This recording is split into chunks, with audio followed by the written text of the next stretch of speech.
Todo dia comigo que eu falo isso, né? Porque eu me identifico muito com os irmãos, sempre nas minhas orações, vocês estão nas minhas orações sempre. E eu fiz um propósito aqui com Deus, eu fiquei 20 anos, quase 20 anos numa peleja, e eu falei com Deus que quando eu tivesse essa bênção, eu iria dar meu testemunho aqui na minha igreja. Eu tenho 2 testemunhos a dar. Há 15 anos, mais ou menos, atrás, eu queria arrancar meus dentes e não conseguia arrancar meus dentes. A minha pressão vivia alta, eu não conseguia um dentista arrancar meus dentes. Passei muita humilhação no meu trabalho, só eu sei o que eu passei, na família, só Deus sabe. Aquilo me consumia. Aí eu fiquei, não conseguia comer, não conseguia dormir, preocupada com aquilo. E eu cheguei a um ponto que meus dentes começaram a cair. E eu fiquei com 5 dentes só na boca. E não conseguia me alimentar. Toda vez que tudo que eu comia, aquele dia inteiro, estava fazendo mal. Eu disse, Senhor, tem misericórdia de mim. Eu olhei no espelho e disse, tem que ter uma solução para isso. Só que eu, ao mesmo tempo, tinha medo. Tinha muita gente que ia com coisa de tudo, eu não tinha coragem de ir no dentista, tinha medo. Quando chegava na hora, aquela ansiedade, a minha pressão subia. E o médico do dentista não queria arrancar meus dentes. Então eu entrei no propósito com Deus, o Senhor, em nome de Jesus, dá uma direção, o que eu vou fazer, Senhor? Eu ia para o monte, pedi ao Senhor, me dá uma solução. O que eu vou fazer para minha cabeça? Bota o dentista, faz alguma coisa por mim. Aí uma irmã, que era até daqui, ela, afastada, porque ela vai voltar em nome de Jesus, ela me indicou um dentista.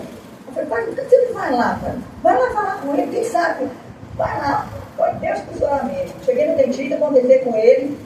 Ele olhou para mim, eu falando aqui, para mim aquilo era uma luta, né? Mas ele estava rindo assim para mim, senhora, isso não é problema nenhum. Porque eu tenho anestesia só para pessoas que têm pressão alta. Eu nunca tinha ouvido falar isso. Nunca, sinceramente, nunca. Olha que eu rodei uma porção de dentista. Eu nunca tinha escutado isso. Então só pode me tranquila. Aí aquilo me encorajou. Aí a minha pressão, nos dias que eu ia arrancar o dente, por incrível que pareça, a minha pressão abaixava. Glória a Deus. Entendeu? Porque era tudo na direção de Deus, a minha pressão abaixava. Aí eu fui arrancando o dente, cada vez que eu arrancava um dente, eu glorificava o Senhor dentro do consultório, segurava na mão do dentista, eu orava ele, orava. Eu orava ele, orava no consultório, orava a recepcionista. Em nome de Jesus, eu consegui arrancar meus dentes. E meu filho antes falava para minha mãe, vai arrancar seus dentes, que eu vou pagar a extração e vou pagar as fotos, porque eu tinha tudo na minha mão, né? Eu tinha tudo, eu tinha até o dinheiro para casamento, tinha tudo. Aí, em nome de Jesus, eu consegui arrancar meus dentes, consegui colocar minha prótese, e glória a Deus. Eu glorifico o Senhor Jesus, porque para muitos pode ser até uma coisa boa. Entendeu? Para a pessoa assim que não tem assim, como nenhuma dessa coisa, aquele cara está falando, não, gente, só você vai fazer, porque a minha subia e eu ficava, eu sabia o que eu ia fazer, e antes de eu ir para arrancar o dente, Deus me deu uma palavra, Deuteronômio, deu uma palavra, que era para mim correr até, e naquela peleja, que eles já estavam soldados na frente, com o exército de anjos na minha frente, para poder ganhar aquela peleja. Não temas, que você pode, não temas, porque você vai vencer. Aquela palavra, eu segurei na minha mão, aí que me deu mais coragem, eu fui. Eu glorifico, disse que o meu Deus, a Ele toda a honra, toda a glória, e dei meu testemunho em nome de Jesus. E outro testemunho, eu tenho um filho, tenho 2 filhos. Um é batizado nas águas, mora lá em Vitória, o outro que aqui comigo não é evangélico.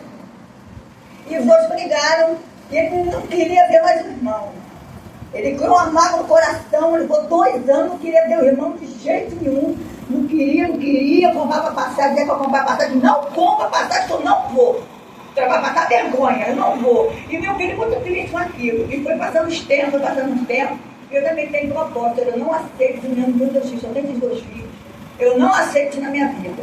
Aí tenho um propósito também com Deus. Falei, Senhor, em nome de Jesus, Ele vai. Aí Ele falou para mim, pode comprar passagem. Pode comprar passagem, não fica com medo não, pode comprar passagem que ele vai. Eu falei, não. Aí falei, pô, olha só, compra passagem para mim, que Jesus falou que ele vai. Então compra passagem. Você fica daí desse lado aí, intercedendo, eu vou ficar aqui. Ele vai. Aí quando eu comprar passagem, ele trabalha no filho lá perto de casa, né? Eu falei assim, Leandro, olha só, eu vou comprar passagem para me viajar. Tá? Eu vou comprar a sua. Tá bom. Eu falei, Eliane, você escutou o que eu falei? Eu vou comprar passagem. Eu sei, mãe, pode comprar. Gente, tá aí, ô glória! Olha, eu tenho uma felicidade, entendeu? E aquela mágoa, aquela raiva toda passou. Eu sou Jesus. Eu digo mesmo, vocês têm alguma coisa de anos e anos. Tudo é o tempo de Deus. Só que, irmãos, Deus não esqueceu de vocês. Deus não esqueceu da nossa família, não esquece da gente. Só que para tudo ele tem um tempo, ele vai moldando o coração, ele vai quebrantando, ele vai ensinando, ele vai trabalhando. E quando você vê, meus irmãos, vocês estão caminhando na mão.